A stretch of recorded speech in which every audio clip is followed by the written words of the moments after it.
मिलिंद पन्हो अर्थात राजा मिलिंद के प्रश्न। मिलिंद पन्हो कोई साधारण धार्मिक पुस्तक नहीं है। यह एक ऐतिहासिक और दार्शनिक संवाद है जिसमें यूनानी राजा मिलिंदर और महान बौद्ध भिक्षु नागसेन थेर के बीच जीवन, आत्मा, कर्म, पुनर्जन्म, निर्वाण और सत्य जैसे गूढ़ विषयों पर प्रश्न उत्तर होते हैं। यह ग्रंथ हमें दिखाता है कि बुद्ध का धम्मा केवल आस्था पर आधारित नहीं है, बल्कि तर्क, अनुभव और विवेक पे खड़ा है। इस ग्रंथ की सबसे बड़ी विशेषता यह है कि यहाँ प्रश्न पूछने वाला कोई साधारण व्यक्ति नहीं, बल्कि एक शक्तिशाली राजा है जो तार्किक है, बुद्धिमान है और किसी भी बात को बिना समझे स्वीकार नहीं करता। राजा मिलिंद के प्रश्न आज भी उतने ही प्रासंगिक थे जितने ये उस समय थे। जैसे उनके प्रश्न हैं, आत्मा क्या है? अगर आत्मा नहीं तो पुनर्जन्म कैसे होता है? कर्म का फल किसे मिलता है? निर्वाण क्या मृत्यु है या इससे कोई परे? और इन्हीं सभी कठिन प्रश्नों का उत्तर भंते नागसेन बड़े अत्यंत सरल उदाहरणों और उपमाओं से देते हैं। जैसे दीपक की लौ, रथ का उदाहरण, नदी का प्रवाह, जो जटिल दर्शन को भी सहज और समझने योग्य बना देता है। मिलिंद पन्हो हमें दिखाता है कि बुद्ध कभी भी अंधविश्वास नहीं सिखाए। उन्होंने कहा, जांचो, परखो और फिर समझो और फिर स्वीकार करो। यही कारण है कि यह ग्रंथ आज भी दार्शनिकों, मनोवैज्ञानिकों और शोधकर्ताओं के लिए अत्यंत प्रासंगिक है। इसमें न केवल आध्यात्मिक समाधान है, बल्कि जीवन को देखने का वैज्ञानिक दृष्टिकोण भी है। यह पुस्तक हमें यह भी दिखाती है कि एक सच्चा संवाद कैसा होता है, जहाँ अहंकार नहीं बल्कि सत्य की खोज होती है, जहाँ प्रश्न पूछना कोई अपराध नहीं बल्कि ज्ञान की पहली सीढ़ी होती है। तो चलिए इस मिलिंद प्रश्न के 8वें एपिसोड को शुरू करते हैं। राजा पूछता है, भंते नागसेन, धर्म सेनापति स्थाविर सारिपुत्र ने कहा है, आवस बुद्ध ने अपने भाषण में पूर्णतः सभ्य थे। बुद्ध के भाषण में ऐसा कोई भी दोष नहीं है जिसको दूसरे से छिपाने के लिए उन्हें सचेत रहना पड़ता हो। फिर भी कलंदपुत्र स्थाविर सुदिन्न के अपराध करने पर पराजित की घोषणा करते हुए भगवान ने उसे मोघ पुरुष मतलब फिजूल का आदमी कहकर फटकारा था। उससे स्थाविर बहुत ही डर गए थे और उन्हें भारी पछतावा होने लगा था, जिससे वे आर्य मार्ग का भी लाभ नहीं कर सके थे। भंते, यदि बुद्ध अपने भाषण में पूर्णतः सभ्य रहते हैं तो यह बात झूठ ठहरती है कि उन्होंने स्थाविर सुदिन्य को फटकारा था। और यदि उन्होंने स्थाविर सुदिन्य को फटकारा था, अगर यह सही है तो वे अपने भाषण में पूर्ण रूप से सभ्य नहीं रहे। यह भी एक दुविधा मेरे मन में है, कृपया इसे समझावें। महाराज, भंते बोलते हैं, महाराज, धर्म सेनापति स्थाविर सारिपुत्र ने जो कहा था कि बुद्ध अपने भाषण में पूर्णतः सभ्य थे सो सही है, और सुदिन्य को फटकारने जाने की बात भी ठीक है। उन्होंने जो सुदिन्य को फटकारा था सो कुछ बिगड़ कर नहीं किंतु मन में बिना किसी क्रोध को लाए सुदिन्य जैसे थे वैसे ही उनको कहा था। राजा कहता है, जैसे थे वैसे ही, इसका क्या मतलब है? महाराज, जिसे इसी जन्म में चारों आर्य सत्यों का बोध नहीं हो सका है, उसका मनुष्य होना फिजूल ही है, मतलब मोह ही है। इस तरह से जो कुछ करते हुए कुछ ही कर डालता है वह फिजूल का आदमी है, फिजूल का आदमी कहा जाता है। महाराज, सो भगवान ने स्थाविर सुदिन्य को वे जैसे थे वैसे ही कहा था, उन्होंने कोई भी गलत बात नहीं कही। भंते नागसेन, किंतु यदि कोई सच्ची बात भी कहकर किसी दूसरे को ऊंचा या नीचा कह देता है तो हम लोग उसे भी एक उस समय का पैसा, एक जुर्माना कर देते हैं, क्योंकि वह भी तो एक अपराध ही हुआ और उसी को लेकर उनमें एक झगड़ा खड़ा हो सकता है। भंते कहते हैं, महाराज, क्या आपने कभी सुना है कि लोग किसी अपराधी पुरुष को प्रणाम करते हो, या उठकर उसका स्वागत करते हो, या सत्कार करते हो, या भेंट चढ़ाते हो? अजय कहता है नहीं बनते। यदि कोई कहीं भी किसी तरह का अपराध कर बैठता है तो लोग उसकी खिल्ली उड़ाते हैं, उसे धमकाते हैं, यहाँ तक कि उसका सिर भी काट देते हैं, उसे कष्ट देते हैं, बांध देते हैं, जान से मार डालते हैं और उसकी मतलब सारी संपत्तियां जब्त कर लेते हैं। तो महाराज, तो भगवान ने ठीक किया या बेठीक? बनते ठीक ही किया, जैसा करना चाहिए था। बनते इसे जो है सुनकर देवता और मनुष्य सभी पाप में करने से उनमें लज्जा करेंगे और पाप नहीं करेंगे।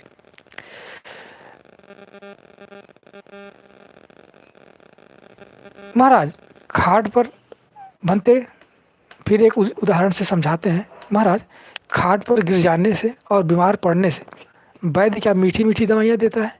नहीं बनते। चंगा करने के लिए वह तेज और कड़वी दवाइयाँ को देता है। महाराज, उसी तरह से सभी पाप को दूर कर देने के लिए बुद्ध उपदेश देते हैं। उनके शब्द कभी कभी कड़े होते हैं, किंतु वे भी मनुष्यों को शांत और नम्र बना देने के लिए ही होते हैं। महाराज, पानी गर्म होकर भी नरम हो सकने वाली चीज़ों को नरम बना देता है। महाराज, उसी तरह से बुद्ध के जो शब्द बड़े कड़े होकर भी कड़े शब्द भी उनके कौड़ा से भरे होते हैं। महाराज, जैसे पिता के शब्द पुत्र के लिए बहुत काम के और करुणा से भरे होते हैं, वैसे ही बुद्ध के शब्द कड़े होकर भी वे बड़े काम के और करुणा से भरे होते हैं। महाराज, बुद्ध के कड़े शब्द भी लोगों के लिए पाप को दूर करने वाले होते हैं। महाराज, जैसे बुरे स्वभाव वाला शब्द, जैसे बुरे स्वाद वाला गोमूत्र बड़ी कठिनाई से पिया जा सकने पर भी वो शरीर के बहुत सारे रोगों को दूर करता है, वैसे ही बुद्ध के जो शब्द होते हैं वे कड़े शब्द होकर भी वे करुणा से भरे ही होते हैं। महाराज, जैसे रुई का एक बार टुकड़ा भी शरीर पर गिरने से कोई घाव नहीं लगाता है, वैसे ही बुद्ध के शब्द जो कड़े होने पर भी उनसे कोई चोट नहीं पहुंचती है। बनते नागसेन, आपने तर्क देते हुए बड़ा अच्छा प्रश्न को समझाया। बहुत ठीक, आपने जैसा कहा मैं उसको वैसा स्वीकार करता हूँ। बनते नागसेन, भगवान ने कहा है कि ब्राह्मण सुन सकने वाले और निर्जीव इस पालस को जानते हुए भी नहीं जानते, जैसे चलता पुर्जा होशियार होते हुए भी तुम क्यों कुछ पूछ रहे हो। साथ ही साथ ऐसा भी कहा था कि फंदन के वृक्ष ने उत्तर दिया, भारद्वाज ने भी बोल सकता है।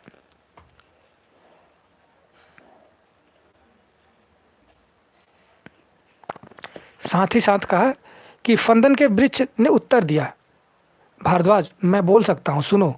बनते, यदि वृक्ष को सचमुच में जीव नहीं तो फंदन के उत्तर देने वाली बात झूठ ठहरती है, और यदि फंदन को उत्तर देने वाली बात ठीक है तो वृक्ष को जीव नहीं, ऐसा नहीं हो सकता है। यह भी दुविधा मेरे मन में है, थोड़ा इसे समझाइए। महाराज, दोनों बातें ठीक हैं। वृक्ष को ठीक में जीव नहीं होता है, फंदन ने भी ठीक में भारद्वाज को उत्तर दिया था, दोनों बातें सही हैं। यह बात तो केवल लोगों को जतलाने के लिए कही गई थी। महाराज, निर्जीव वृक्ष क्या बोल सकेगा? उस पर रहने वाले देवता के बोलने से वो गाछ का बोलना कह दिया गया था। जैसे महाराज, गाड़ी पर धान लद देने से लोग उसे धान की गाड़ी कहने लगते हैं। गाड़ी तो लकड़ी की बनी होती है, धान की नहीं, किंतु उस पर लदे धान रहने से लोग उसे धान की गाड़ी ऐसा कहते हैं। तो महाराज, उसी तरह से असल में वृक्ष नहीं बोलता है, उसमें तो जीव ही नहीं है, उस पर रहने वाले देवता लोग बोलते हैं, वृक्ष बोलता है, ऐसा लोग कहते हैं। महाराज, असल में तो लोग जैसे दही होता है तो दही को मथते हैं, लेकिन बोलते क्या है कि मट्ठा मथता हूँ। मट्ठे को तो मथते नहीं है, मथते तो दही को है। महाराज, उसी तरह से असल में वृक्ष नहीं बोलता है, उसे तो जीव ही नहीं है, उसमें तो उस पर रहने वाले देवता के बोलने से लोग ऐसा बोलते हैं, ऐसा कह देते हैं। महाराज, लोग कहा करते हैं कि मैं फलानी चीज़ का बना हूँ, मैं फलानी चीज़ बना रहा हूँ, वह चीज़ तो अभी ही है ही नहीं, फिर भी उसे कैसे बनाएंगे? किंतु लोगों के कहने का यही ढंग है। महाराज, उसी तरह से असल में वृक्ष नहीं बोलता है, उससे तो जीव होता ही नहीं उसमें, उस पर तो रहने वाले देवता बोलने से लोग ऐसा कह देते हैं। महाराज लोग जिस भाषा का प्रयोग करते हैं उसी भाषा में बुद्ध उन्हें धर्म उपदेश करते हैं। राजा कहता है, भंते नागसेन आपने ठीक समझाया। भंते नागसेन, धर्म संगीत करने वाले स्थानीयों ने कहा है कि सोनार चुंद के दिए गए भोजन को खाकर ऐसा मैंने सुना है कि बुद्ध को वहाँ एक कड़ा रोग हो गया था जिससे अंत में वो मर गए। फिर भी भगवान ने यह कहा है कि आनंद, मुझको दी गई दोनों ही भिक्षाएं बराबर की पुण्य वाली होती हैं। दूसरे लोगों ने से भी दी गई भिक्षाओं को से भी ये अधिक पुण्य देने वाली होती हैं। कौन सी दो भिक्षाएं? पहला, जिस भिक्षा को खाकर मैं अलौकिक बुद्धत्व को प्राप्त करता हूँ। दूसरा, जिस भिक्षा को खाकर मैं संसार से सदा के लिए छुट्टी मिल जाने मतलब परिनिर्वाण को पाता हूँ। ये दोनों भिक्षाएं बराबर की पुण्य देने वाली होती हैं।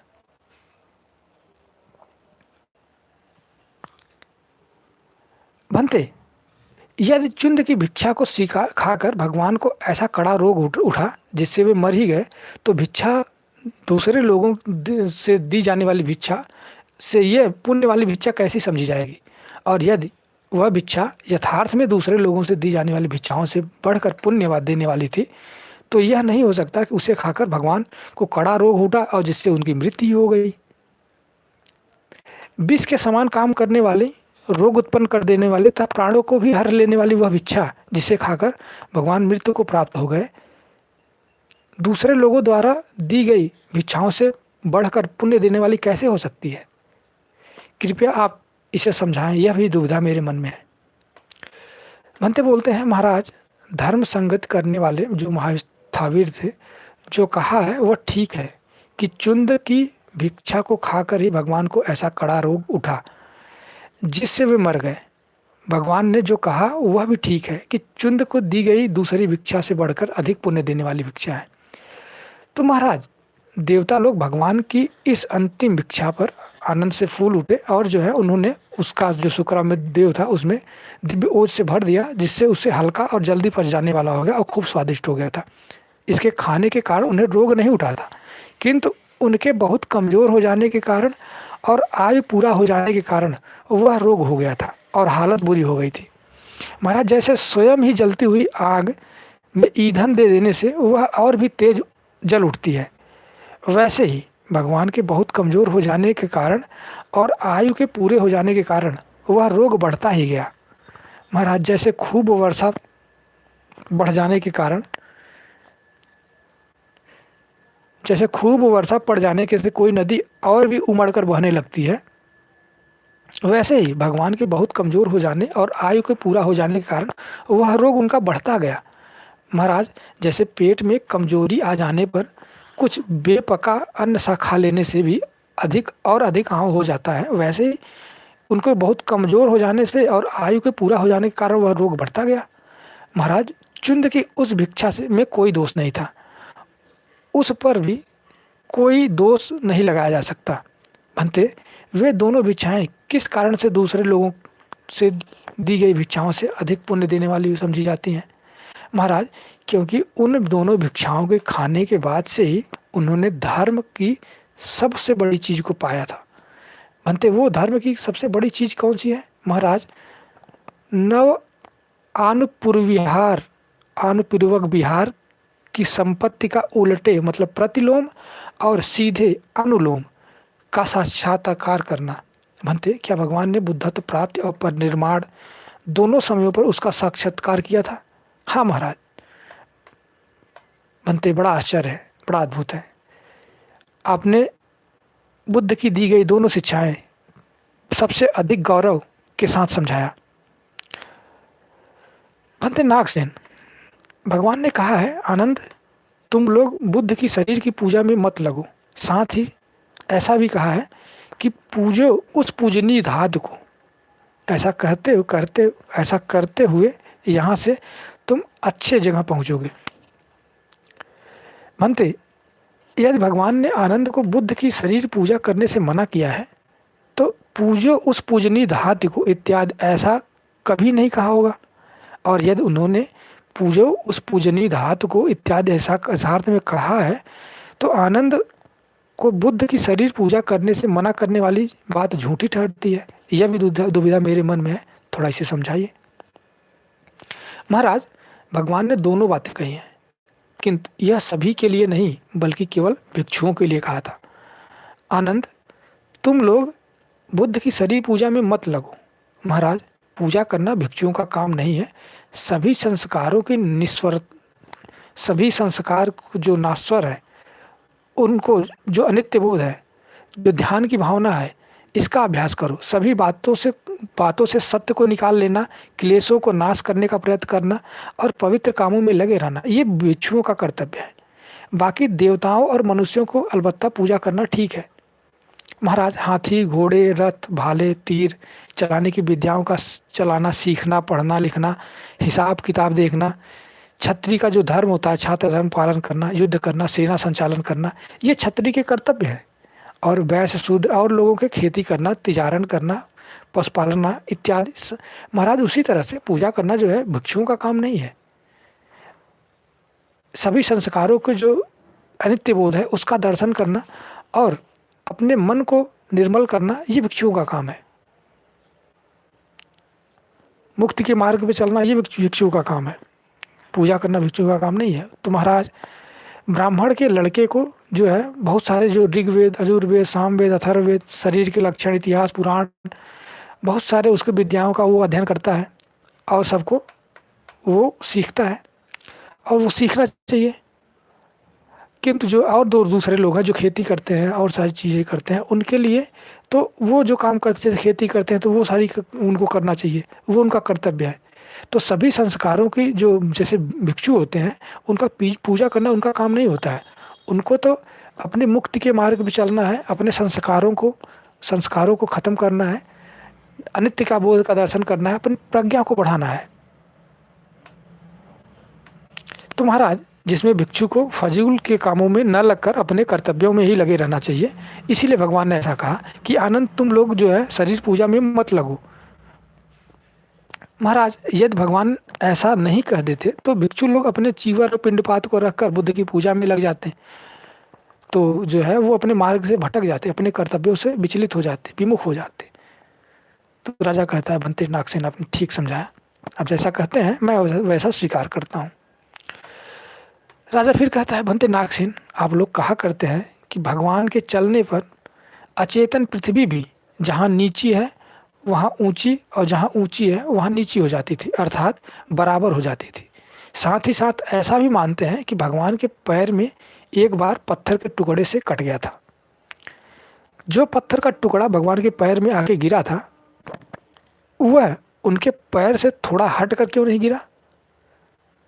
भंते, यदि भगवान के चलने पर यह अचेतन पृथ्वी भी जहाँ नीची है वहाँ ऊंची और जहाँ ऊंची है वहाँ नीची हो जाती है, तो यह कभी संभव नहीं हो सकता कि उनके पैर पर पत्थर गिर पड़े और घाव हो जाए।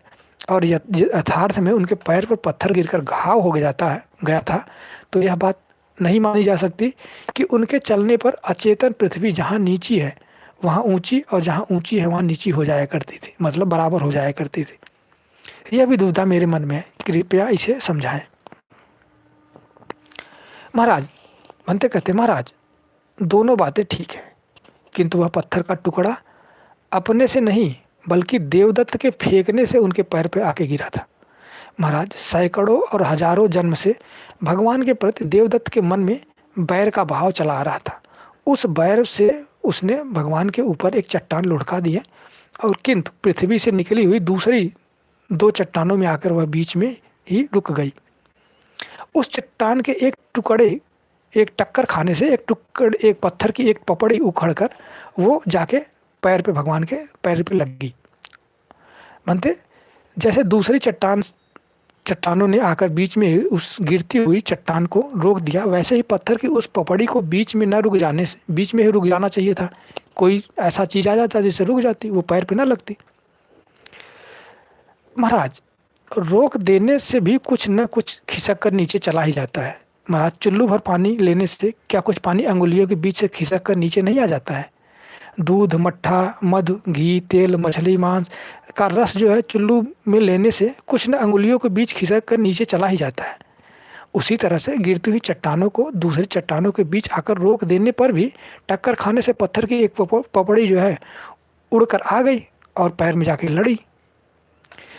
महाराज, मुट्ठी में पतली चिकनी धूल भर लेने से कुछ न कुछ अंगुलियों के बीच से झरकर नीचे ही चली जाती है, उसी तरह से वो पपड़ी भी थी।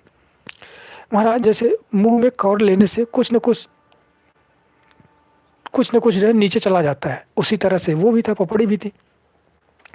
तो राजा कहता है, भंते नागसेन, अच्छा मैं मान लेता हूँ कि चट्टान उस तरह आकर बीच में रुक गई, किंतु उस पत्थर की पपड़ी को महापृथ्वी के समान अवश्य भगवान का गौरव मानना चाहिए था। और महाराज, तो भंते कहते हैं, महाराज 12 प्रकार के लोग होते हैं जो किसी का गौरव नहीं मानते हैं। वो कौन से 12 प्रकार के लोग हैं? पहला, एक रागी पुरुष अपने राग के कारण किसी का गौरव नहीं मानता। दूसरा, द्वेषी पुरुष अपने द्वेष के कारण किसी का भी गौरव नहीं करता। तीसरा, मोही पुरुष अपने मोह के कारण वो किसी का भी गौरव नहीं करता। चौथा, घमंडी पुरुष अपने घमंड के कारण किसी का भी गौरव नहीं करता। पांचवा, बुरा पुरुष अपनी बुराई के कारण। छठवां, जिद्दी पुरुष अपनी जिद के कारण। और सातवां, नीच पुरुष अपने नीच स्वभाव के कारण। और आठवां, गप्पी पुरुष अपनी डींग के कारण। और नौवां, पापी पुरुष अपनी क्रूरता के कारण। 10वां, सताया गया पुरुष सताए जाने के कारण। और लोभी पुरुष लोभ में आकर। और 12वां, संसारी पुरुष अपने अर्थ साधन के फेर में गौरव नहीं करता, किसी का भी गौरव नहीं करता। महाराज, ये 12 प्रकार के लोग कोई भी गौरव नहीं मानते, किंतु वह पत्थर की पपड़ी तो चट्टानों के टक्कर खाने से छिटक कर किसी न किसी खास निमित्त के बिना किसी खास निमित्त के यूं ही उड़ती हुई वो भगवान के पैर पे जाके लड़ी। महाराज, भंते बोलते हैं, महाराज, जैसे हवा के चलने से पतली और चिकनी धूल बिना किसी मतलब के चारों ओर छितरा जाती है, वैसे ही वह पत्थर की पपड़ी चट्टानों के टक्कर खाने से छिटक कर बिना किसी खास निमित्त के यूं ही उड़ती हुई भगवान के पैरों पर आके लड़ी। महाराज, यदि वह पत्थर की पपड़ी चट्टान से नहीं फूटती तो वह भी ऊपर ही रुकी रहती। महाराज, वह पपड़ी न तो पृथ्वी पर और न आकाश में ठहरती, किंतु चट्टानों के टक्कर खाने के से छिटक कर बिना किसी खास निमित्त के यूं ही उड़ती हुई वो पैर में आके जाके लड़ी। महाराज, बवंडर हवा के उठने पर सूखे पत्ते इधर उधर बिना किसी मतलब के बिखर जाते हैं, वैसे ही वह पत्थर की पपड़ी चट्टानों के टक्कर खाने से छिटक कर बिना किसी खास निमित्त के वह उड़ती हुई आके पैरों में लग गई। महाराज, सच पूछे तो नीचे और अकृतज्ञ देवदत्त की बुरी करनी से ही वह पत्थर की पपड़ी भगवान के पैरों पर आके जाके लड़ी, जिससे वह उनको दुख उठाना पड़ा। भंते, ठीक है, आप जो कहते हैं मैं उसे स्वीकार करता हूँ। फिर राजा कहता है कि भंते नागसेन, ये बताइए, भगवान ने कहा है कि आश्रमों के क्षय करने से श्रवण होता है, और साथ ही साथ यह भी कहा है कि 4 धर्मों से युक्त जो है उस मनुष्य को लोग श्रवण कहते हैं। वे 4 धर्म है सहनशीलता, अल्पाहारता, वैराग्य और कम आवश्यकताओं वाला होना। ये 4 धर्म तो उनमें भी पाए जाते हैं जिनके आश्रव क्षय न होकर बने रहते हैं। भंते, यदि आश्रवों के क्षय करने से ही श्रवण होता है तो यह बात झूठी ठहरती है कि इन 4 धर्मों से युक्त होने वाले मनुष्य को ही श्रवण कहते हैं। और यदि यह बात सच है कि इन 4 धर्मों से युक्त होने वाले श्रवण को ही 4 धर्मों से युक्त होने वाले को ही श्रवण कहते हैं, तो यह बात झूठ ठहरती है कि आश्रमों के क्षय करने से श्रवण होता है। तो यह भी दुविधा मेरे मन में, थोड़ा इसे सुलझाइए। भंते कहते हैं, महाराज, भगवान ने दोनों बातें ठीक कही हैं और दोनों ही सच है। जो दूसरी बात है वह ऐसे वैसे लोगों के लिए कही गई है, किंतु जो पहली बात है आश्रमों के क्षय करने से ही श्रवण होता है, एक सामान्य रूप में कही गई है। जितने भिक्षु अपने क्लेश को जीतने का प्रयत्न में लगे हुए हैं सभी को साधारणतः श्रवण कहते हैं, किंतु उनमें जिन्होंने अपने क्लेश को बिल्कुल जीत लिया है वे सभी में श्रेष्ठ है। महाराज, जैसे थल और जल में होने वाले सभी फूलों में वार्षिक फूल जो है सर्वश्रेष्ठ समझा जाता है। यद्यप सभी फूलों को फूल के नाम से ही पुकारते हैं, वैसे ही जितने भिक्षु अपने क्लेश को जीतने का प्रयत्न में लगे हैं सभी को साधारण रूप से श्रवण कहते हैं, किंतु उनमें जिन्होंने अपने सारे क्लेशों को जीत लिया है उनको श्रेष्ठ माना जाता है, वो सभी में श्रेष्ठ है। महाराज ऐसे तो जितने अन्न हैं सभी काम के खाने के लायक और शरीर को लाभ पहुंचाने वाले होते हैं, किंतु उसमें चावल ही सबसे प्रधान समझा जाता है। वैसे ही जितने भिक्षु अपने क्लेशों को जीतने में लगे हैं सभी को साधारण रूप से श्रवण कहते हैं, किंतु उनमें जिन्होंने अपने क्लेशों को बिल्कुल जीत लिया है वे उन सब में श्रेष्ठ हैं। तो राजा कहता है, भंते नागसेन आप जो कहते हैं मैं उसे स्वीकार करता हूँ। फिर राजा कहता है, भंते नागसेन भगवान ने कहा है, भिक्षुओं यदि दूसरे लोग मेरी धर्म की संघ की बड़ाई करें तो तुम्हें आनंद से भरकर फूल उठना नहीं चाहिए। तो भी शैल नामक ब्राह्मण के द्वारा अपनी सच्ची प्रशंसा किए जाने पर स्वयं आनंद से भरकर फूल उठे थे तथा अपने और गुणों को दिखाते हुए बोले थे कि मैं राजा हूँ, हे शैल अलौकिक धर्म राजा, धर्म के चक्के को घुमाता हूँ जिसे कोई फेर नहीं सकता। भंते यदि भगवान ने सचमुच में कहा है, भिक्षुओं यदि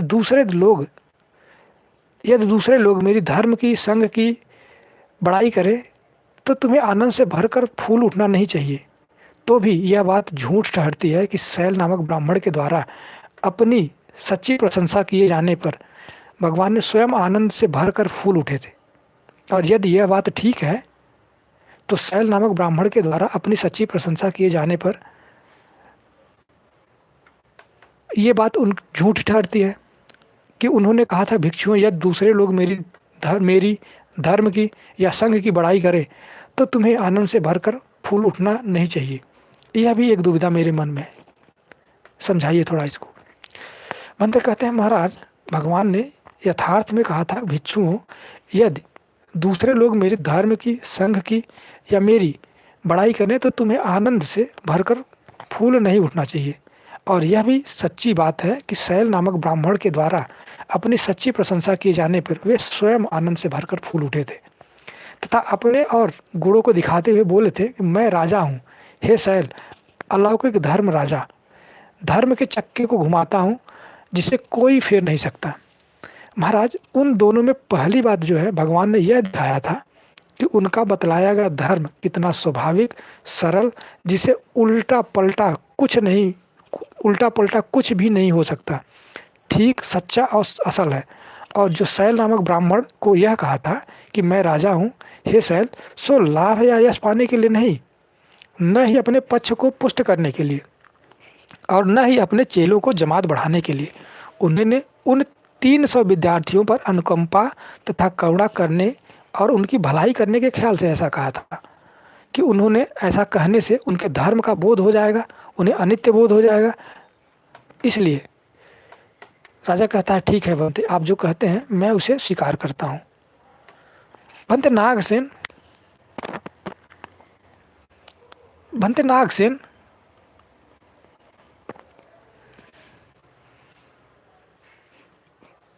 राजा कहता है, भंते नागसेन भगवान ने कहा है कि किसी की हिंसा न करते हुए प्यार से आपस में हिल मिल कर रहो।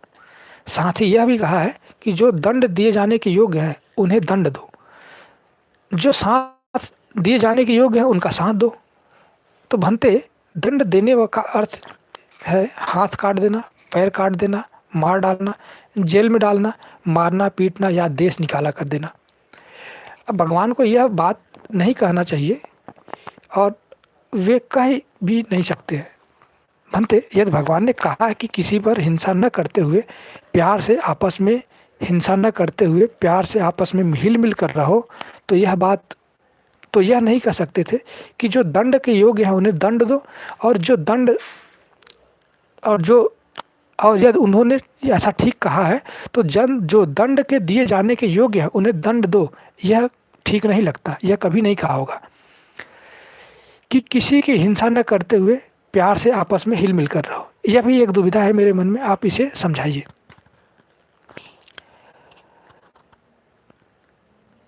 भंते कहते हैं, महाराज भगवान ने ऐसा ठीक कहा है कि किसी की हिंसा न करो और यह भी ठीक कहा है कि जो दंड देने योग्य है उन्हें दंड दो और साथ ही जो साथ दिए जाने योग्य है उनका साथ दो, किसी की हिंसा न करते हुए प्यार से आपस में हिल मिल कर रहो। महाराज, सभी बुद्धों का यह उपदेश है, यह धर्म देशना है। अहिंसा तो धर्म का प्रधान लक्षण ही है। बुद्ध के ये स्वाभाविक वचन है महाराज।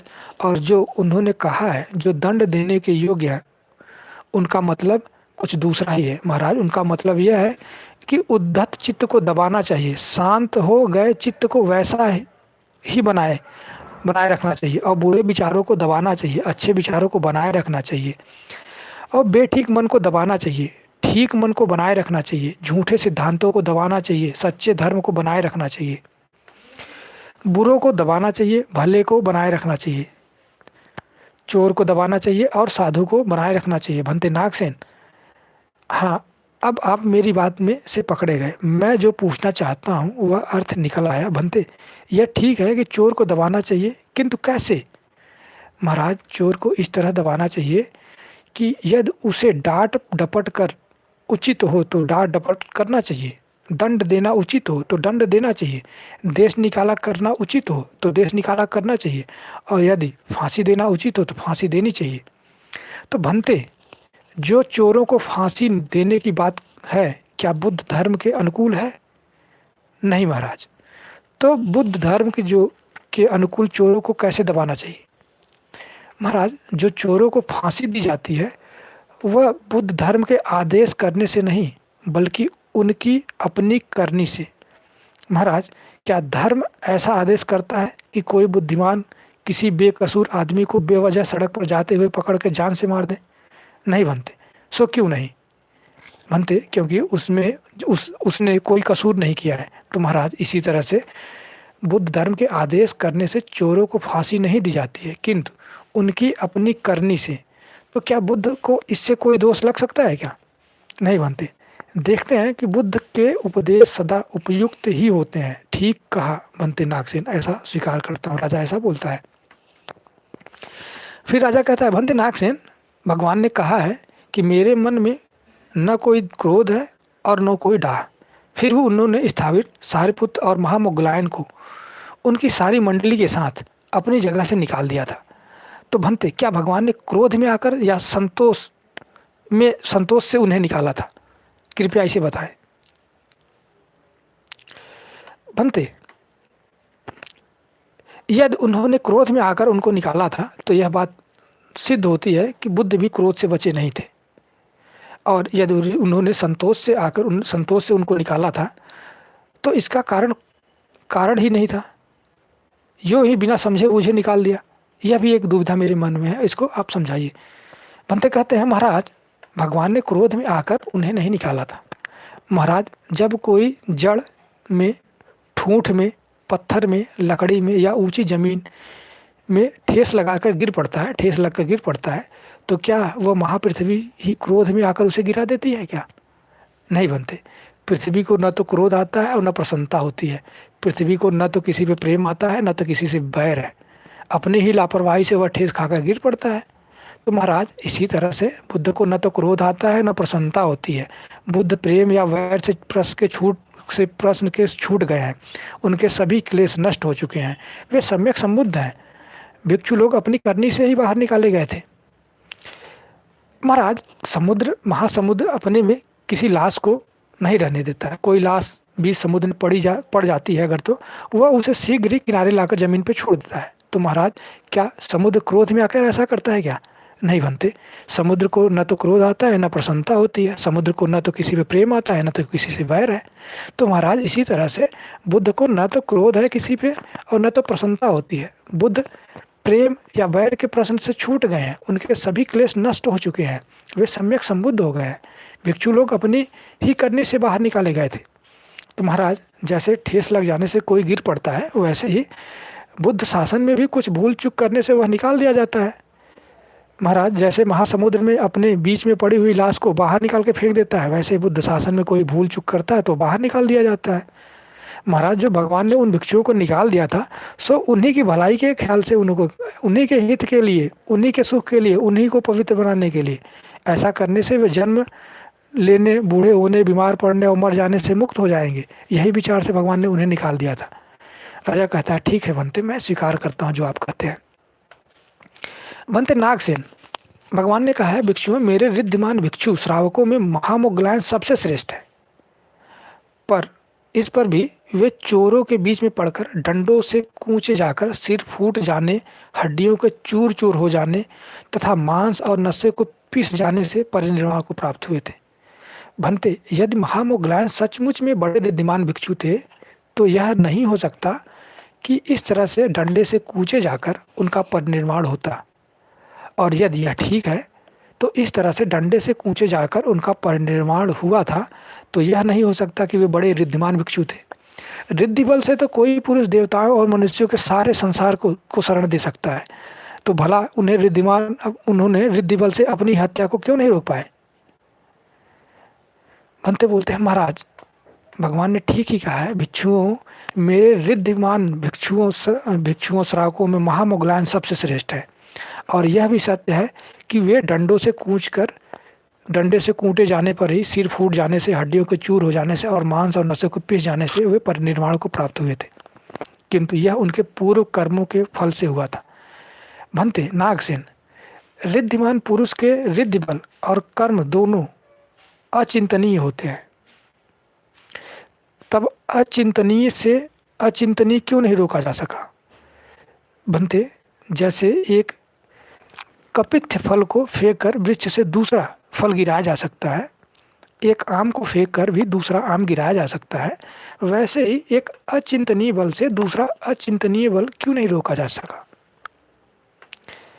महाराज, अचिंतनीय विषयों में भी एक दूसरे से अधिक बल वाला होता है। संसार के सभी राजा तो कहलाते हैं, किंतु उनमें से एक दूसरों को अधिक बलशाली होता है, एक दूसरे से अधिक बलशाली होता है, जो कि सभी को अपनी आज्ञा में ले आता है। उसी तरह से सभी अचिंतनीय विषयों में भी के एक उसमें उनके जो कर्म का फल ये सबसे अधिक प्रभाव रखता है, और जो कि दूसरों को दबाकर अपने ही ऊंचा उठता है। कर्म फल पुष्ट हो रहने से किसी दूसरे विषय का कुछ नहीं चलती है। मतलब जो आपका कर्म है, अगर आपने कोई गलत कर्म किया है तो उसका फल जो आएगा वो कितने भी आप रिद्धि बल वाले हों, आपकी रिद्धियाँ कुछ काम नहीं आएंगी, सारी रिद्धियाँ फेल हो जाएंगी, क्योंकि कर्म का जो फल है वो सबसे श्रेष्ठ है, कर्म ही श्रेष्ठ है। तो कर्म के फल को कोई नहीं रोक सकता, कितनी भी रिद्धिमान भिक्षु हों।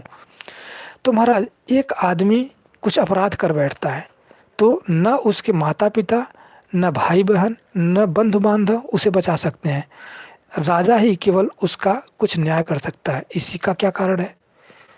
उस आदमी का अपराधी बन जाना। महाराज, उसी तरह से अचिंतनीय विषयों में के एक होने पर भी उनके कर्म फल सबसे अधिक प्रभाव रखते हैं, जो दूसरों को दबाकर अपने को ही ऊंचा उठता है। कर्म फल पुष्ट रहने से ही दूसरे विषयों का कुछ नहीं चलती है। महाराज, जंगल में आग लग जाने पर वहाँ 1000 घड़े पानी भी रखे हों तब भी आग नहीं बुझाई जा सकती है। कुछ भी हो, आग बढ़ती ही चली जाती है। उसका क्या कारण है? आग का अधिक तेज होना। महाराज, इसी तरह से सभी अचिंतनीय जो विषयों के एक होने पर भी उनमें जो कर्म फल है यह सबसे अधिक प्रभाव रखता है, जो कि दूसरों को दबाकर अपने ही ऊंचा उठ जाता है। महाराज, इसलिए अपने कर्म फलों के कारण डंडों से कूचे जाने पर भी महामोगलायन का रिद्धि बल यूं का यूं ही पड़ा रह गया। राजा कहता है ठीक बनते, मैं जो आप कहते हो इसे मान लेता हूँ। फिर राजा कहता है बनते नागसेन, भगवान ने कहा है कि भिक्षुओं, बुद्ध के धर्म और विनय खुलने ही पर चमकते हैं, छिपे रहने पर नहीं। फिर भी प्रतिमोक्ष का उपदेश छिपाकर ही किया जाता है, सारे विनय पिटक को छिपाकर ही रखा जाता है। भंते नागसेन, यदि बुद्ध धर्म के युक्त और अनुकूल होकर देखा जाए तो विनय प्रज्ञप्ति को खोल देना ही अच्छा होगा। सो क्यों? क्योंकि उसमें केवल शिक्षा, संयम, नियम, शील, अच्छे गुण तथा पवित्र आचरण के संबंध में ही बातें कही गई हैं, और जो बातें जचने वाली हैं वो धर्म सिखाने वाली हैं और मुक्ति की ओर ले जाने वाली हैं। तो भंते, यदि भगवान ने ठीक कहा है कि भिक्षुओं, बुद्ध के धर्म और विनय खुलने पर ही चमकते हैं, छिपाए जाने पर नहीं। तो प्रतिमोक्ष के उपदेश तथा विनय पिटक के छिपाने की बात झूठ है, और यदि प्रतिमोक्ष के उपदेश और विनय पिटक के छिपाने का बात ठीक है, तो भगवान के द्वारा कही गई यह बात झूठ ठहरती है कि भिक्षुओं, बुद्ध के धर्म और विनय खुलने पर ही चमकते हैं, छिपाए जाने पर नहीं। यह भी दुविधा मेरे मन में, कृपया इसे समझाएं।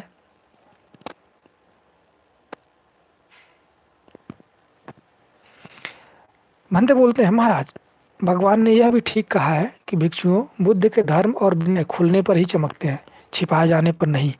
और यह भी ठीक है कि प्रतिमोक्ष के उपदेश छिपाकर किए जाने चाहिए तथा विनय पिटक को भी छिपाकर रखना चाहिए, किंतु वह सभी से नहीं छिपाए जाते हैं, कुछ खास लोगों से।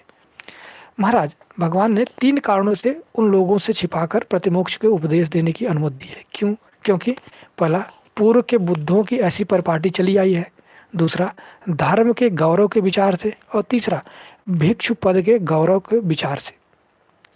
पूर्व के बुद्धों की कैसी परिपाटी चली आ रही है, जिस कारण के प्रतिमोक्ष के उपदेशों को कुछ लोगों से भीतर ही छिपा कर रखने चाहिए।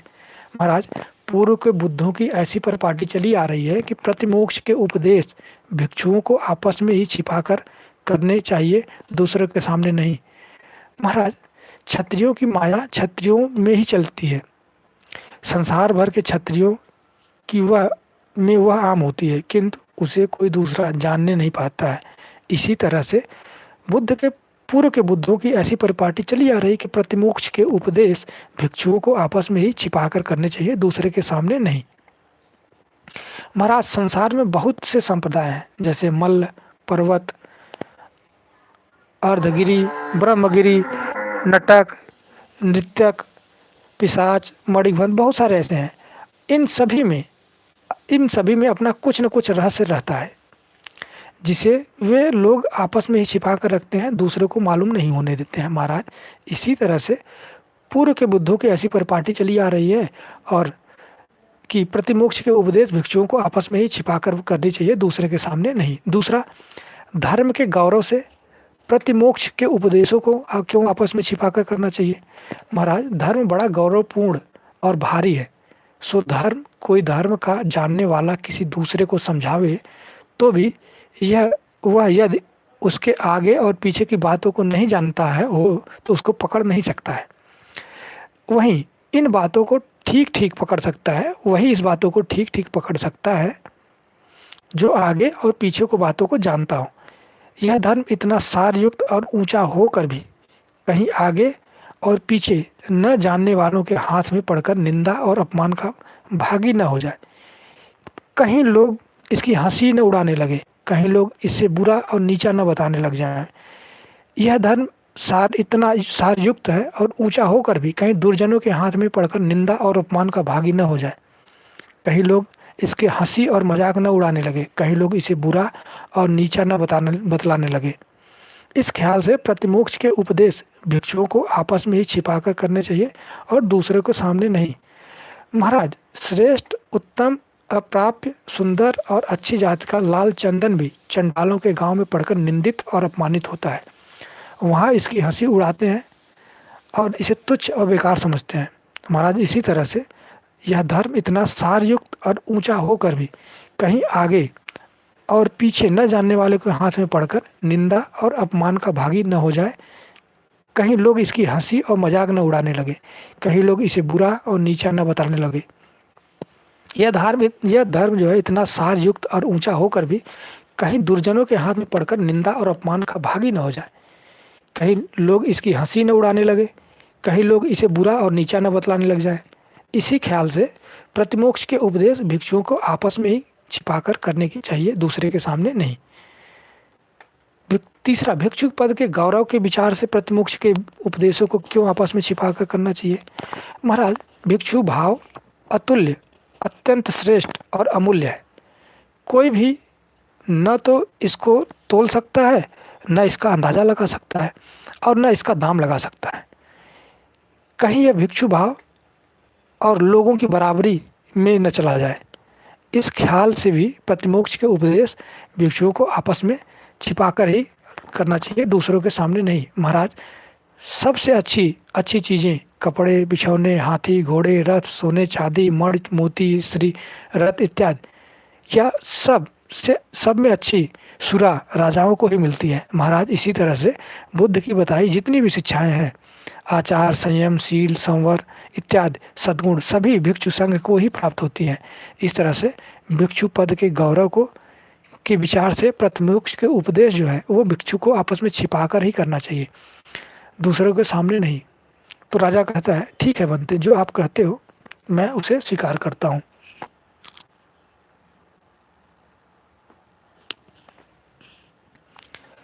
बनते नागसेन, भगवान ने कहा है जानबूझकर झूठ बोलना पराजिक दोष होता है। फिर ऐसा भी कहा है कि जानबूझकर झूठ बोलने में थोड़ा दोष लगता है, जिसे किसी दूसरे भिक्षु के सामने स्वीकार कर लेना चाहिए। बनते नागसेन, यहाँ कौन सी बात है और क्या कारण है कि एक झूठ बोलने से तो संघ से निकाल दिया जाता है और दूसरे झूठ बोलने से उसकी माफ़ी भी मिल जाती है। बनते नागसेन, यदि भगवान ने सचमुच में कहा है कि जानबूझकर झूठ बोलना पराजिक दोष है, तो उनका यह कहना झूठ सिद्ध होता है कि जानबूझकर झूठ बोलने में थोड़ा दोष लगता है, जिसे किसी दूसरे भिक्षु के सामने स्वीकार कर लेना चाहिए। और यदि यह ठीक है बात है कि जानबूझकर झूठ बोलने में से थोड़ा दोष लगता है, जिसे किसी दूसरे भिक्षु के सामने स्वीकार कर लेना चाहिए, तो यह बात झूठी ठहरती है कि जानबूझकर झूठ बोलना पराजिक दोष होता है। यह भी एक दुविधा मेरे मन में है, कृपया इसे सुलझाएं। तो भंते बोलते हैं, महाराज, भगवान ने ठीक कहा है कि जानबूझकर झूठ बोलना पराजिक दोष है। उन्होंने यह भी ठीक कहा है कि जानबूझकर झूठ बोलने में थोड़ा दोष लगता है, जिसे किसी दूसरे भिक्षु के सामने स्वीकार कर लेना चाहिए। दोनों बातें ठीक हैं। महाराज, विषय के ख्याल में झूठ बोलना दो प्रकार का होता है, पहला एक भारी, दूसरा हल्का। महाराज, यदि कोई किसी को एक थप्पड़ या एक मुक्का मार दे तो आप उसे क्या दंड देंगे? बनते नागसेन, यदि वह कहे मैं क्षमा नहीं करता, तो हम लोग उस पर एक जुर्माना लगा देंगे। महाराज, यदि वह आदमी आपको एक थप्पड़ या एक मुक्का मार दे तो उसे आप क्या दंड देंगे? बनते, उसका हाथ कटवा लूँगा, पैर कटवा लूँगा, जीते जीत खाल उतरवा लूँगा, उसका सब कुछ जब्त करवा लूँगा और उसके परिवार में दोनों ओर 7 पीढ़ी तक जितने लोग हैं सभी को मरवा डालूँगा। महाराज, यहाँ कौन सी बात है, क्या कारण है कि एक जगह तो थप्पड़ मारने पर केवल एक करसापड़ का जुर्माना किया जाता है और दूसरी जगह हाथ कटवा दिया जाता है, पैर कटवा दिया जाता है, जीते जी खाल उतरवा ली जाती है, उसका सब कुछ जब्त कर लिया जाता है। उसके परिवार में दोनों ओर से 7 पीढ़ी तक जितने लोग हैं सभी को मरवा दिए जाते हैं। भंते, दोनों मनुष्य में भेद होने के कारण महाराज, इसी तरह से विषय के ख्याल से झूठ बोलना दो प्रकार का होता है, एक भारी और दूसरा हल्का। राजा कहता है, भंते नागसेन, मुझे स्वीकार है, आपने जो कहा मैं उसे एक्सेप्ट करता हूँ, मानता हूँ। भंते नागसेन, धर्म को बखानते हुए भगवान ने धर्मता के विषय में कहा है कि बोधिसत्व के माता पिता पहले से ही निश्चित होते हैं। किस वृक्ष के नीचे बुद्धत्व प्राप्त करेंगे यह भी पहले से निश्चित होता है। कौन प्रधान शिष्य होंगे यह भी पहले से निश्चित होता है। कौन पुत्र होगा यह भी पहले से निश्चित होता है। और कौन भिक्षु सेवा टहल करने वाला होगा यह भी पहले से निश्चित होता है। साथ ही साथ आप लोग ऐसा भी कहते हैं कि तुषित देवलोक में रहते हुए बोधिसत्व 8 बड़ी बड़ी बातें को देख लेते हैं। पहला, मनुष्य लोक में जन्म लेने का कौन सा उचित काल होगा इसे देख लेते हैं। किस द्वीप में जन्म लेना होगा इसे भी देख लेते हैं। किस जगह जन्म लेना होगा इसे भी देख लेते हैं। किस कुल में जन्म लेना होगा इसे भी देख लेते हैं। कौन माता होगी इसे भी देख लेते हैं। कितने समय तक गर्भ में रहना होगा इसे भी देख लेते हैं। किस महीने में जन्म होगा इसे भी देख लेते हैं। कब घर छोड़कर निकल जाना होगा इसे भी देख लेते हैं।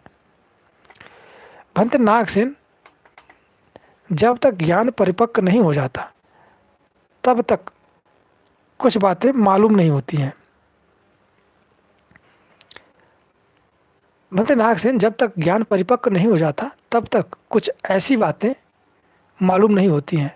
ज्ञान परिपक्व हो जाने पर एक पलक भर भी ठहरना नहीं होता है। ऐसी कोई भी बात नहीं है जो ज्ञान परिपक्व हो जाने के बाद न जानी जा सके। तब भला उनको यह काल देखने की जरूरत क्या होती है कि मैं किस काल में जन्म लूँगा। ज्ञान के बिना परिपक्व हुए तो कुछ जाना ही नहीं जाता और परिपक्व हो जाने पर पलक भर भी ठहरना नहीं होता है। तब उन्हें कुल देखने की क्या जरूरत होती है, मैं किस कुल में जन्म लूँगा। परंतु यदि बोधिसत्व के माता पिता पहले से ही निश्चित रहते हैं तो यह बात झूठ ठहरती है कि वे कुल को देखते हैं कि किस कुल में जन्म लेंगे, किस कुल में जन्म होगा। और यदि यह सचमुच में यह देखते हैं कि किस कुल में जन्म लेना होगा, यह बात झूठ ठहरती है कि उनके माता पिता पहले से निश्चित होंगे। यह भी दुविधा मेरे मन में है, आप इसे समझाइए। महाराज, बोधिसत्व के माता पिता पहले से निश्चित होते हैं, यह बात बिल्कुल ठीक है। और यह भी ठीक है कि वे तुषित देवलोक में रहते हुए यह सब देख लेते हैं कि किस कुल में जन्म होगा, कौन सा कुल होगा, कौन से माता पिता होंगे, वे क्षत्रिय होंगे या ब्राह्मण होंगे, या इस तरह से किस कुल में, सब कुछ देखते हैं। महाराज, 8 बातों को उनके होने से पहले ही देख लेना चाहिए। पहला, बनिए को पहले ही अपना सौदा देख लेना भला होता, भला भाल लेना चाहिए। दूसरा, हाथी को पैर बढ़ाने के पहले ही सूंड से आगे की ज़मीन देख लेना होता है। तीसरा, गाड़ीवान को अनजान नदी पार करने से पहले उसे देख लेना होता है। कर्णधार को किनारे पहुंचने के पहले ही तीर को देख लेना होता है। उसके बाद अपनी नाव को उस ओर लगाना होता है। तीसरा, वैद्य को चिकित्सा आरंभ करने के पहले रोगी की आयु देख लेनी होती है। छठवां, बांस के पुल को पार करने के पहले ही देख लेना होता है कि वह काफ़ी मजबूत है या नहीं। भिक्षु को भोजन करने के पहले देख लेना होता है कि सूरज कहाँ तक चढ़ा है। तो बोधिसत्व को पहले कुल देख लेना होता है, ब्राह्मण का कुल है या क्षत्रिय का कुल है या महाराज। इन 8 बातों को उनके होने से पहले ही देख लेना चाहिए। भंते नागसेन, आप जो कहते हैं मैं इसे स्वीकार करता हूँ। फिर राजा कहता है, भंते नागसेन, भगवान ने यह कहा है कि भिक्षु आत्महत्या नहीं करना चाहिए। जो करेगा वह विनय के अनुसार दोषी ठहराया जाएगा। फिर भी आप लोग कहते हैं कि अपने शिष्यों को भगवान जिस किसी विषय पर उपदेश देते थे सदैव अनेक प्रकार से जन्म लेने, बूढ़े होने, बीमार पड़ने, मरने से छूट जाने के लिए कहते थे। जो इन से छूट जाते हैं भगवान उनकी बड़ी प्रशंसा करते हैं। तो भंते, भगवान ने यथार्थ में आत्महत्या करने को मना किया था तो यह बात झूठ ठहरती है कि अपने शिष्यों को जिस किसी विषय पर उपदेश देते थे सदैव अनेक प्रकार से जन्म लेने, बूढ़े होने, बीमार पड़ने और मरने से छूट जाने के लिए ही कहते थे। और यदि यह बात ठीक है तो भगवान अपने शिष्यों को जिस किसी विषय पर उपदेश देते थे सदैव अनेक प्रकार से जन्म लेने, बूढ़े होने, बीमार पड़ने और मरने से छूट जाने के लिए कहते थे। तो यह बात झूठी ठहरती है कि उन्होंने आत्महत्या करने से मना किया हो। और यह भी दुविधा मेरे मन में है, कृपया इसे समझाएं। महाराज, भगवान ने ठीक ही कहा है कि भिक्षु आत्महत्या नहीं करनी चाहिए। जो करेगा वह विनय के नियम के अनुसार दोषी ठहराया जाएगा। हम लोगों का कहना भी ठीक है कि अपने शिष्यों को भगवान जिस किसी विषय पर उपदेश देते थे सदैव अनेक प्रकार से जन्म लेने, बूढ़े होने, बीमार पड़ने और मरने से छूट जाने के लिए कहते थे। महाराज, भगवान के इस तरह से मना करने पर बताए जाने का कारण है। बनते, यहाँ कौन सा कारण है जिसे भगवान ने एक को मना किया है और दूसरे को बतलाया है। महाराज, प्राणियों के क्लेश रूपी विष को उतारने के लिए शीलवान होना सबसे अच्छा उपचार है। क्लेश रूपी रोग को दूर करने के लिए शीलवान होना सबसे अच्छी दवा है। क्लेश रूपी धूल को साफ करने के लिए शीलवान होना सबसे अच्छी जल है। सभी संपत्तियों को दिला देने के लिए शीलवान होना सबसे अच्छी मणि है। 4 ओघों काम, भव, अविद्या, मिथ्या दृष्टि को पार करने के लिए शीलवान होना सबसे अच्छी नाव है। आवागमन रूपी बड़ी मरुभूमि को पार करने के लिए शीलवान होना सबसे अच्छी कारवां है। 3 प्रकार की आग लोभ, द्वेष, मोह को ताप को दूर करने के लिए शीलवान होना सबसे अच्छी वायु है। मन को भर देने के लिए शीलवान होना मेघ के समान है, अच्छी वायु है। अच्छी से अच्छी शिक्षाओं को देने के लिए शीलवान होना आचार्य के समान है। निरापद मार्ग बतलाने के लिए शीलवान होना पथ प्रदर्शक है। महाराज, इस तरह से शीलवान के गुण समूह अनंत है। शीलवान सभी जीवों की वृद्धि करने वाला है। सबों पर बड़ी अनुकंपा कर भगवान ने इस शिक्षा पद का उपदेश दिया था। बिच्छुओं, आत्महत्या नहीं करनी चाहिए। जो करेगा वह विनय के अनुसार दोषी ठहराया जाएगा। महाराज, यही कारण है जिससे भगवान ने इसे मना किया था। महाराज, परलोक के विषय में पायासी राजन्य को बतलाते हुए महावक्ता स्थावीर कुमार कश्यप ने कहा है कि राजन्य, शीलवान और धर्मात्म श्रवण या ब्राह्मण जितना जीते हैं, लोगों के हित में लगे रहते हैं, लोगों के सुख का मार्ग बतलाते हैं और लोगों के प्रति अनुकंपा से भरे रहते हैं तथा देवताओं और मनुष्यों के काम, हित और सुख में सहायक होते हैं। किस कारण से उन्होंने जन्म इत्यादि से छूट जाने को बताया था? महाराज, जन्म लेना भी दुख है, बूढ़ा होना भी दुख है, बीमार पड़ना भी दुख है, मरना भी दुख है, शोक करना भी दुख है, रोना पीटना दुख है, दुख भी दुख है, दौर्मनस्य भी दुख है, परेशानी भी दुख है, अप्रिय का मिलना भी दुख है, प्रिय से बिछड़ना भी दुख है, माता पिता का मर जाना भी दुख है, पिता का मर जाना भी दुख है, भाई का मर जाना दुख है, बहन का मर जाना दुख है, पुत्र का मर जाना दुख है, स्त्री का मर जाना दुख है, बंधु बांधवों पर आपत्ति पड़ जाना भी दुख है, रोग से पीड़ित रहना भी दुख है, संपत्ति का नाश होना भी दुख है, शील से गिर जाना भी दुख है, सिद्धांत से गिर जाना भी दुख है, राजा से भय खाना भी दुख है, चोर का डर भी दुख है, घर में आग लग जाने से भी दुख होता है, बाढ़ के चले आने से भी भय दुख होता है, लहरों में पड़ जाने से भी दुख होता है, भंवर में पड़ जाना भी दुख है, मगर से पकड़े जाने पर भी दुख होता है, घड़ियाल से पकड़े जाने पर भी दुख होता है, अपनी निंदा हो जाने पर भी दुख होता है, किसी दूसरे की निंदा हो जाने पर भी दुख होता है, दंड पाने का भय भी दुख है, दुर्गत हो जाने का भय भी दुख है, भरी सभा में घबरा जाना भी दुख है, दुर्गति हो जाने का भी दुख होता है, भरी सभा में घबरा जाना भी दुख है, जीविका चलाने का भय भी दुख है, मर जाने का भय भी दुख है, बेत से पीटा जाना भी दुख है, चाबुक से पीटा जाना भी दुख है, डंडों से पीटा जाना भी दुख है, हाथ काट लिया जाना भी दुख है, पैर काट लिया जाना भी दुख है, हाथ पैर दोनों काट लिया जाना भी दुख है, दुख है, कान काट लिया जाना भी दुख है, नाक काट लिया जाना भी दुख है, नाकों दोनों को काट लिया जाना भी दुख है, राहु मुख भी दुख है, हस्त प्रयोजयी का भी दुख है, एक वर्ती का भी दुख है, चीरकवासी का भी दुख है, हिरण्यकवासी का भी दुख है, बल समंसी का भी दुख है, करसापण भी दुख है, गर्म तेल का छिड़क जाना भी दुख है, कुत्तों से नचवाया जाना भी दुख है, फांसी पर लटकाया जाना भी दुख है, तलवार से सिर काट देना भी दुख है। महाराज, ऐसे और भी अनेक दुख में संसार में दुख ही दुख है। महाराज, हिमालय पर्वत पर वृष्टि होने से जल की धारा वृक्ष और पत्थरों पर को गिराती पराती पार हो जाती है, उसी तरह से संसार में जीव पाप में फंसकर अनेक दुख उठाते हैं। संसार में बार बार जन्म लेना बड़ा दुख है। जन्म और मृत्यु, इस प्रवाह का रुक जाना यथार्थ में सुख है। इस सिलसिले को रोकने के उपदेश से भगवान ने जन्म लेना इत्यादि से छूट जाने को बताया है। राजा कहता है, ठीक है बनते, आप जो कहते हैं मैं उसे स्वीकार करता हूँ। आपने अपने तर्कों को दिखाया, आपने जो कहा मुझे स्वीकार है।